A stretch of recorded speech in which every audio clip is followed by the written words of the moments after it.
আমাদের মুরব্বীরা বয়সে মুরব্বী হয়ে গেছেন, কিন্তু ঈমানি চেতনায় এখনো বলিয়ান আছেন। কথা ঠিক না বেঠিক? খেলাফত প্রতিষ্ঠা করতেই হবে। এই ভূখণ্ড পেয়েছি আমরা ইসলামের জন্য, এই ভূখণ্ড পেয়েছি আমরা ইসলামের জন্য। ইসলাম, মুসলমান এই ভূখণ্ডের মালিক। যারা আমাদের মাথার উপরে সেকুলারিজম, ধর্মহীনতা চাপিয়ে দিতে চায়, আর যাদের ইসলাম ভালো লাগে না, তারা এদেশে থাকবার অধিকার রাখে না। আমি ছাত্র জনতাকে বলি, আমরা কিভাবে ইসলামের জন্য দেশটা পেয়েছি। শোনো, বুঝবার চেষ্টা করো। 47-এ যখন ভারত স্বাধীন হয়, মুসলমান রাজনীতিবিদ, ওলামায়ে কেরাম, তারা ভাবলেন মুসলমানদের জন্য আলাদা একটা ভূখণ্ড লাগবে, যেই ভূখণ্ডে মুসলমানেরা কোরআনী শাসন প্রতিষ্ঠা করবে। ওই চিন্তা, ওই সিদ্ধান্ত থেকেই পাকিস্তান নামের একটা রাষ্ট্র, একটা ভূখণ্ড আমরা পাই। বুঝবার চেষ্টা করো। না বুঝবার কারণে আমরা দেশের মালিক, অথচ ওরা আমাদেরকে মালিক কিংবা কর্মচারী মনে করে। এটা বুঝবার জন্য আমি তোমাদের অনুরোধ করছি, শোনার চেষ্টা করো। যদি ইসলামের কারণে এই পাকিস্তান আমরা না পেতাম, তো পূর্ব পাকিস্তান, পশ্চিম পাকিস্তান একসঙ্গে একটা রাষ্ট্র হতে পারে না। পূর্ব পাকিস্তান থেকে পশ্চিম পাকিস্তানের দূরত্ব কমপক্ষে 2000 কিলোমিটার। 2000 কিলোমিটার ব্যবধানে দুইটা অংশ একটা রাষ্ট্র হতে পারে না। কেউ বলে না আমরা ভাষার কারণে পেয়েছি। কিভাবে ভাষার কারণে পেলাম? পাকিস্তানের ভাষা উর্দু আর আমাদের ভাষা বাংলা, আর ভাষার কারণে যদি আমরা ভূখণ্ড পেতাম, তো আমাদের ভাষা মিলে আসামের সঙ্গে কিংবা ক্যালকাটার সঙ্গে। বুঝবার চেষ্টা করো, ভাষার কারণে এই ভূখণ্ড পেলে আমরা হয়তো আসামের সঙ্গে থাকতাম, না ক্যালকাটার সঙ্গে থাকতাম। আসামের সঙ্গে থেকে কিংবা ক্যালকাটার সঙ্গে থেকে আমরা দিল্লির অধীনস্থ থাকতাম, আমরা একটা স্বাধীন ভূখণ্ড পেতাম না। পাকিস্তান নামের একটা রাষ্ট্র হয়েছে, আর এই দুইটা অংশে একটা রাষ্ট্র হয়েছে বলে বাংলাদেশের জনতা জালেমের বিরুদ্ধে, বাংলাদেশের জনতা তাদের অধিকার আদায়ের জন্য পাকিস্তানের শাসক গোষ্ঠীর বিরুদ্ধে অস্ত্র ধরেছে, লড়াই করেছে। হ্যাঁ, আমরা 71-এ স্বাধীন হয়েছি, আমরা একটা ভূখণ্ড পরিপূর্ণভাবে নিজেদের করে পেয়েছি। আমি প্রায় বলি, তুমি যদি বাবার পরিচয় দিতে পারো, তুমি জারজ হওয়া থেকে বেঁচে যাবে, কিন্তু দাদার পরিচয় না দিতে পারলে বাবাকে জারজ হওয়া থেকে বাঁচাতে পারবে না। যারা শুধুমাত্র 71-এর কথা বলে, 47-এর কথা, 47-এর পরিচয় না দেয়, নিজেরা তো জারজ না, কিন্তু বাবাকে জারজ হওয়া থেকে বাঁচাতে পারবে না।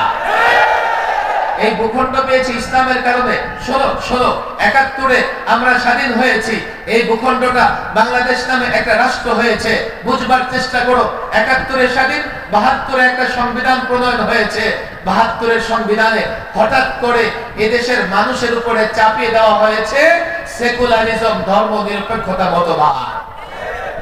আমি ধর্ম নিরপেক্ষতা মতবাদের ব্যাখ্যা আজকে করব না, এই দায়িত্ব ওলামাদের হাতে দিয়ে দেই, ছাত্রদের হাতে দিয়ে দেই। তোমরা কলেজ, ইউনিভার্সিটি যারা আছো, তোমরা বুঝবার চেষ্টা করো।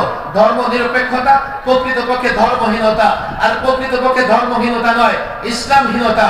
মূলত এই রাষ্ট্রকে ইসলামহীন করবার জন্য ধর্ম নিরপেক্ষতা নিয়ে আসা হয়েছে সংবিধানে। আর তারা কি বলে? 72-এর সংবিধান, 72-এর সংবিধান, 72-এর সংবিধান বলে বলে ওই ধর্ম নিরপেক্ষতাকে আবার নিয়ে এসছে, আবার সেটাকে টিকিয়ে রাখতে চায়। আমি তো পরিষ্কার বলি, 47 ভূখণ্ড পেয়েছি ইসলামের জন্য। 52-এর ভাষা আন্দোলন হয়েছে, সেখানে সেকুলারিজম, ধর্ম নিরপেক্ষতার কথা ছিল না। 6 দফার আন্দোলনে ধর্ম নিরপেক্ষতার কথা ছিল না। 69-এর গণঅভ্যুত্থানে ধর্ম নিরপেক্ষতার কথা ছিল না। 71-এর মুক্তিযুদ্ধে ধর্ম নিরপেক্ষতার কথা ছিল না। যারা এদেশের হয়ে লড়াই করেছে, যারা এদেশের হয়ে যুদ্ধ করেছে, হতে পারে আমল দুর্বল, ঈমান দুর্বল, মুক্তিযোদ্ধাও ধর্ম নিরপেক্ষতার জন্য লড়াই করে নাই। যারাই লড়াই করেছে, সংগ্রাম করেছে, দেশকে স্বাধীন করেছে, আল্লাহর নামে লড়াই করেছে, ইনশাআল্লাহ বলে লড়াই করেছে।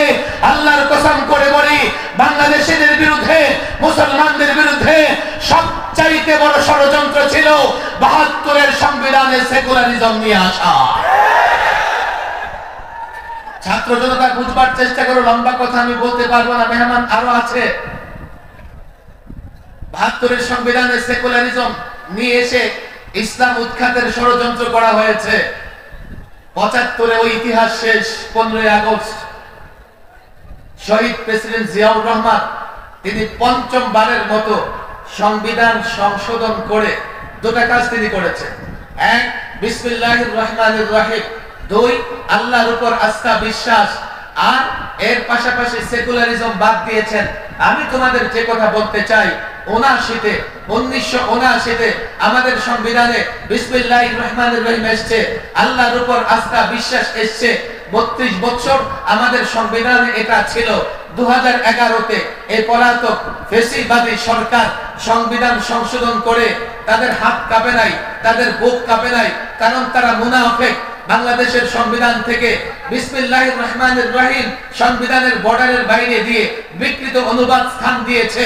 আর আল্লাহর উপর অবিচল আস্থা বিশ্বাসের মতো ঈমানি একটা ধারা তারা তুলে দিয়েছে। এই প্রজন্মের জানবার কথা, 32 বছর যা ছিল এই পলাতক সরকারটা বাদ দিয়েছে। এখন বাংলাদেশে একটা পরিবর্তন হয়েছে। ছাত্র জনতা আপনারা জানেন, এই পরিবর্তনের পরে এই রাষ্ট্র সংস্কারের কাজ চলতেছে। আর রাষ্ট্রের দলিল সর্বোচ্চ যে বিষয় সেটা হচ্ছে সংবিধান, এটাও সংস্কার করবার কাজ চলতেছে। আমরাও সহযোগিতা করেছি, একথা আমরা পরিষ্কার বলেছি যে এই সংবিধানে বিসমিল্লাহির রহমানির রহিম নিয়ে আসতে হবে, এই সংবিধানে আবারও আল্লাহর উপর আস্থা বিশ্বাস নিয়ে আসতে হবে। আরো কিছু কথা বলেছি। হযরত এখানে আছেন আল্লামা মুফতি আমিন রাহিমাহুল্লাহ, পাকিস্তানের সংবিধান সম্পর্কে বলতেন, পাকিস্তানের সংবিধানে যদি একটা কথা লাগিয়ে দেওয়া হয় আমরা এটাকে ইসলামী সংবিধান বলবো। এই ছাত্র জনতা ইতিহাস পড়ো, 47-এ এই পাকিস্তান নামের একটা মুসলিম রাষ্ট্র গঠিত হওয়ার পরে আলেম ওলামাদের একটাই দাবি ছিল, পাকিস্তানের সংবিধান হবে কোরআন, ইসলামী সংবিধান রচনা করতে হবে। 47-এর পরে মুসলমানদের নেতা যারা শাসক গোষ্ঠী, তারা সংবিধান কোরআনের আলোকে রচনা করে নাই, বরং একবার তারা এই মুসলমানদের দাবিকে প্রত্যাখ্যান করবার জন্য বলে দিল, আপনারা একযোগ হয়ে সংবিধানের জন্য প্রস্তাবনা পেশ করেন। আল্লামা মুফতি আমিন রাহিমাহুল্লাহ একাধিকবার বলেছেন, বাংলাদেশের সমস্ত পাকিস্তানের সকল ওলামায়ে কেরাম মিলে 22 দফা সংবিধান সংশোধনের প্রস্তাব দিয়েছিলেন, কিন্তু এই শাসক গোষ্ঠী পাকিস্তানের মানে নাই। আল্লামা মুফতি আমিন রাহিমাহুল্লাহ বলতেন, একটা ধারা লাগায় দাও। সেই কি ধারা? সেই ধারা হচ্ছে এই সংবিধানের যেখানে যা কিছু থাকুক না কেন কোরআন সুন্নাহর সঙ্গে সাংঘর্ষিক কোনো কিছু গ্রহণযোগ্য হবে না। আমি আল্লামা মুফতি আমিন রাহিমাহুল্লাহর সুর ধরে আমি সংবিধান সংস্কার কমিশনকে বলেছি, আপনারা একটা কাজ করবেন, এই সংবিধানের কোথাও এই কথাটা উল্লেখ করে দেবেন। তারা বলে কি হুজুর এটা কি করে সম্ভব? আমি বলি কেন সম্ভব নয়? প্রত্যেকটা রাজনৈতিক দল নির্বাচনের আগে তাদের নির্বাচনী ইশতিহার ঘোষণা করে, নির্বাচনের ইশতিহারে একটা কথা কিন্তু পরিষ্কার বলে যে আমার দল ক্ষমতায় গেলে কোরআন সুন্নাহ বিরোধী আইন করা হবে না। বলে কি বলে না? তাহলে দেশের প্রত্যেকটা রাজনৈতিক ব্যক্তিত্ব দল একমত যে তারা কোরআন সুন্নাহ বিরোধী করবে না। এর মানে কোরআন সুন্নাহ বিরোধী কোনো কিছু করা হলে গ্রহণযোগ্য হবে না। যে কথায় রাজনৈতিক দলগুলো একমত সেটাই তো সংবিধানে থাকবে। কথা ঠিক না ঠিক? আমি আরেকটা কথা বলেছি, শেষ নবী আখির নবী মুহাম্মদ আরবি বিশ্ব নবী সাল্লাল্লাহু আলাইহি ওয়াসাল্লাম, তার সম্পর্কে যারা কটূক্তি করবে এই কটূক্তি হবে সর্বোচ্চ অপরাধ। আমরা বলে কি এটা তো আমরা বিশ্বাস করি, কিন্তু সংবিধানে আসার দরকার আছে। আমি বললাম সেকুলারিজম যারা বিশ্বাস করে তাদের জন্য তো সেকুলারিজম সংসদে সংবিধানে আসার দরকার আছে। আমাদের তো আসলে সমস্যা, তাদের তো আসলে সমস্যা না। অনেক কথা এই ছাত্র জনতার কাছে আমি আসলে ভিন্ন একটা বিষয় আলোচনা করবার জন্য আজকে আমি সংবিধান নিয়ে আলোচনা করব না, হাতে সময়ও নাই। তবে একটা বিষয় নিয়ে আমি আলোচনা করবার জন্য কোরআনে কারিমের একটা আয়াত আমি তেলাওয়াত করেছি। বর্তমান বিশ্বে মুসলিম কান্ট্রিতেও অমুসলিম কান্ট্রিতেও সবচাইতে মজলুম একটা শব্দ, মজলুম একটা লফজ, সেটা হচ্ছে জিহাদ। একটু মনোযোগ দিয়ে শুনতে হবে। জিহাদ নিয়ে বাড়াবাড়ি এবং জিহাদ নিয়ে ছাড়াছাড়ি, জিহাদ শব্দের ভুল ব্যাখ্যা, জিহাদ শব্দের নানা ধরনের ব্যাখ্যা দাঁড় করিয়ে এই শব্দটাকে যেভাবে আবেদন ছাড়া আবেদন হারা করবার চেষ্টা করা হচ্ছে, আবার অন্যদিকে এই শব্দটাকে জঙ্গি উগ্রবাদী প্রমাণ করবার জন্য পশ্চিমারা উঠে পড়ে লেগেছে। এখন তো তারা ডাইরেক্ট বলে, আগে তো ইনডাইরেক্ট বলতো। এখন বলে কি জিহাদিস্ট গ্রেফতার, জিহাদিস্টরা সন্ত্রাসী হামলা চালিয়েছে, জিহাদিস্টরা এ কাজ করেছে, ও কাজ করেছে। আমি 3 মেয়াদে এই ফ্যাসিস্ট সরকারের আমলে 3 মেয়াদে আল্লামা মুফতি আমিন রাহিমাহুল্লাহর নেতৃত্বে আন্দোলন করতে গিয়া 11তে এবং হেফাজতের আন্দোলন করতে গিয়ে 13-14, এবার মোদি বিরোধী মূর্তি বিরোধী আন্দোলন করতে গিয়ে 21-22-23-এর একটা অংশ সরকারি মেহমানখানায় ছিলাম। আমি জেলখানায়, বিশেষ করে কাশিমপুর হাই সিকিউরিটিতে যত ব্যক্তি আছে, জঙ্গি সংগঠন হোক আর জিহাদি সংগঠন হোক, সন্ত্রাসী সংগঠন হোক আর রাজনৈতিক দলের নেতা নেতৃবৃন্দ হোক, সবার সঙ্গে আমার সাক্ষাৎ হয়েছে। আমি দেখেছি কাশিমপুর হাই সিকিউরিটিতে একটা ভবন আছে যেখানে ওই জিহাদিস্টদের ধরে ধরে বন্দী করা হয়, এমনকি সেখানে আফজুখানার ছাত্রও আছে। জিহাদ শব্দটা একটা মজলুম শব্দ। তারা এই শব্দটার ব্যাখ্যায় সন্ত্রাস কিংবা জঙ্গিবাদকে দাঁড় করাতে চায়। এক্ষেত্রে দুটা দিক আমাদের মনে রাখতে হবে। পশ্চিমারা জিহাদকে যেভাবে ব্যাখ্যা করে, ডিফাইন করে, আমার বাংলাদেশের বুদ্ধিজীবীরাও সেভাবে করার চেষ্টা করতেছে।